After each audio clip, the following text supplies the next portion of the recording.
Hello viewers, আসসালামু আলাইকুম। Welcome back to my page. আশা করি আল্লাহর অশেষ মেহেরবানিতে আপনারা সবাই অনেক ভালো এবং সুস্থ আছেন।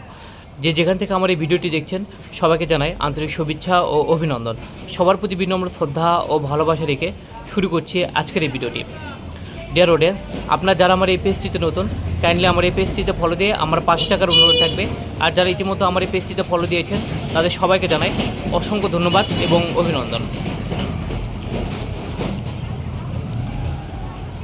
পুত্রকে চেনা যায় বিবাহের পরে, কন্যাকে চেনা যায় যৌবনে, স্ত্রীকে চেনা যায় স্বামীর দরিদ্রতায়, আর স্বামীকে চেনা যায় স্ত্রীর অসুস্থতায়, বন্ধুকে চেনা যায় বিপদে, ভাইকে চেনা যায় লড়াইয়ে, আর সন্তানকে চেনা যায় বৃদ্ধ বয়সে।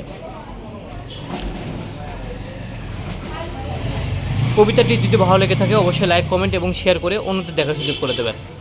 এখন আমি এর অর্থ বিশ্লেষণ করব। পুত্রকে চেনা যায় বিবাহের পরে।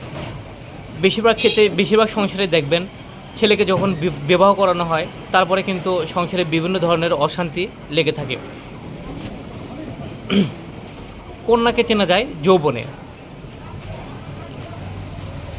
যৌবন বয়সে কন্যাদের চেনা যায়, কারণ সেই সময় দেখবেন বেশিরভাগ মেয়েরা খারাপ পদে পা বাড়িয়ে থাকে।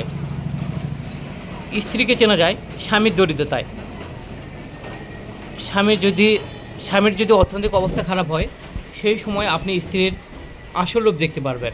আর একটা কথাই আছে, অভাব যখন দরজা দিয়ে প্রবেশ করে, ভালোবাসা তখন জানালা দিয়ে পালায়। স্বামীকে চেনা যায় স্ত্রীর অসুস্থতায়। বেশিরভাগ ক্ষেত্রেই স্ত্রী যখন অসুস্থ হয়ে যায় তখন স্বামী আর তাদের সহ্য করতে পারে না। এরকম ক্ষেত্রে অধিকাংশ ক্ষেত্রে দেখা যায় দ্বিতীয় বিবাহের মতো ঘটনা দেখা যায়। বন্ধুকে চেনা যায় বিপদে।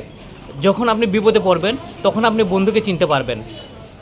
বেশিরভাগ ক্ষেত্রে বন্ধুরা বিপদে পাশে থাকে না, বেইমানি করে। তাই এই ধরনের বন্ধুদের, যারা বেইমানি করে, এরকম বন্ধুদের কাছ থেকে অবশ্যই দূরে থাকবেন। বন্ধুকে চেনা যায় বিপদে, ভাইকে চেনা যায় লড়াইয়ে। যখন আপনার দেখবেন চারদিক থেকে মানুষ আপনাকে আক্রমণ করছে, তখন আপনি আপনাদের ভাইদের পাশে পাবেন না। তারা দেখবেন আপনি শত্রুর সাথে হাত মিলাচ্ছে। আর সন্তানকে চেনা যায় বৃদ্ধ বয়সে। কথাটা কতটুকু সত্য এটা আপনারাই ভালো জানেন, কারণ বাবা মা যখন বৃদ্ধ হয়ে যায় বেশিরভাগ ক্ষেত্রেই সন্তানরা তাদের খেয়াল রাখে না, অবহেলা করে। তাই আপনারা অবশ্যই সময় থাকতে আপনাদের বাবা মায়ের যত্ন নেবেন। সম্মানিত ভিউয়ার্স, আজকের ভিডিওটি ছিল এ পর্যন্তই। ভিডিওটি যদি ভালো লেগে থাকে অবশ্যই লাইক, কমেন্ট এবং শেয়ার করে অন্যদের দেখার সুযোগ করে দেবেন। ধন্যবাদ।